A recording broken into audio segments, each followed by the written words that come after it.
Since 1979, WWE's Intercontinental Championship has stood as a symbol of in-ring excellence, storytelling mastery, and physical endurance. A title that may not headline every WrestleMania, but more often than not, it steals the show with grit, glory, and greatness.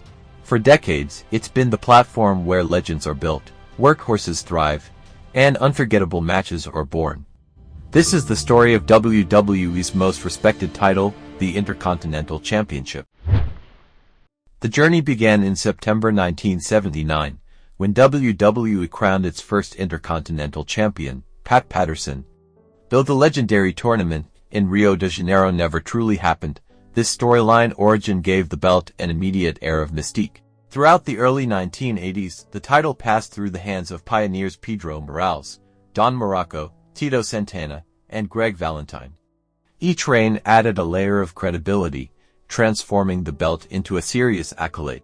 But it was Randy Macho Man Savage who elevated it into something truly iconic. With his flamboyant charisma and unmatched intensity, Savage carried the title for 413 days, a reign remembered for classic matches, colorful promos, and unforgettable rivalries. At WrestleMania III, Savage defended the title against Ricky the Dragon Steamboat in a bout often hailed as the greatest match in WWE history, a fast-paced, meticulously planned masterpiece that showcased just what the Intercontinental title could represent, pure wrestling excellence. In the 1990s, the IC title reached new heights as the perfect blend of storytelling and athleticism. Bret the Hitman Hart ushered in a technical renaissance, using the belt to showcase his ring mastery. His matches against Mr. Perfect and British Bulldog at Wembley Stadium remain textbook examples of how to tell stories inside the ropes. Shawn Michaels took the title into new territory literally. His latter match with Razor Ramon at WrestleMania X revolutionized the wrestling landscape. For the first time, WWE showed the world that spectacle and skill could coexist in breathtaking harmony. Meanwhile, The Rock and Stone Cold Steve Austin briefly held the IC title before leaping into main event status, while Chris Jericho, arriving in WWE in 1999, began what would be a legendary relationship with the championship.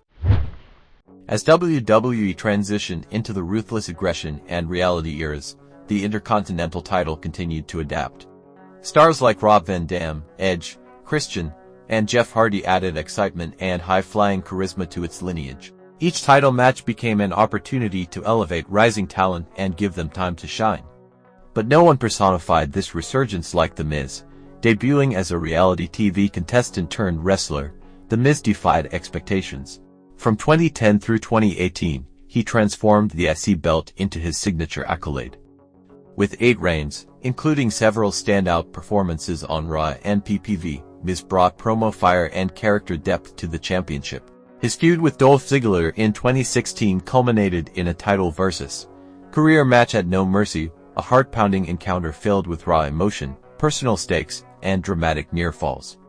This wasn't just about a belt, it was about legacy, identity, and pride. As the 2020s rolled in, the Intercontinental title found a new guardian, Gunther. Formerly known as Walter, he captured the title in June 2022 and embarked on an astonishing 666-day reign. Defending it with an iron fist and thunderous chops, Gunther became the embodiment of the word workhorse.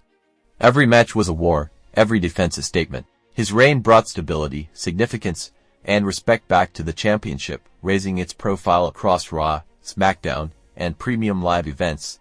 Then came WrestleMania 40. Sami Zayn, the beloved underdog, accomplished the impossible by defeating Gunther in an emotional showdown. It was a defining moment not just for Sami but for the championship itself. But the winds of change soon blew again. NXT standout Braun Breaker claimed the title at SummerSlam 2024. Breaker's strength, speed, and presence made him a dominant force. Though his reign was short-lived, it signaled a generational shift. Jey Uso shocked the world by capturing the IC title on Raw, adding to his family's rich legacy. But Breaker bounced back, regaining the gold after interference by new bloodline members. The belt had become more contested than ever. Finally, at WrestleMania 41 in 2025, Dominik Mysterio pinned Finn Balor in a fatal 4-way, securing his first major singles title. The son of a legend now carried the legacy forward into the next generation. Randy Savage, Bret Hart, Shawn Michaels, Chris Jericho, The Miz, Gunther. Each of these men brought something unique to the Intercontinental Championship. Savage brought passion and drama. Hart brought precision and storytelling. Michaels brought innovation. Jericho brought consistency. Miz brought relevance. Gunther brought dominance. They are all connected not just by the belt they held, but by the legacy they enhanced. The Intercontinental Championship is a mirror reflecting the best of WWE's in-ring artistry. It's not just about who held the title, it's about what they did with it. Bret vs. Mr. Perfect at SummerSlam 1991 is still considered a masterclass in technical wrestling. Shawn vs. Razor brought innovation to new heights with the first televised ladder match. Randy Orton and Mick Foley's hardcore war at Backlash 2004 showed the brutality the belt could represent. The Miz vs. Ziggler's feud blurred the lines between fiction and reality. And Gunther vs. Zayn reminded us all that this title still means everything. These rivalries gave the Intercontinental title something more, a soul, a story, a spark. As WWE moves into the next chapter, the Intercontinental title remains its most reliable companion, evolving, adapting, and elevating whoever earns the right to hold it. Subscribe for more WWE history, like, comment and share.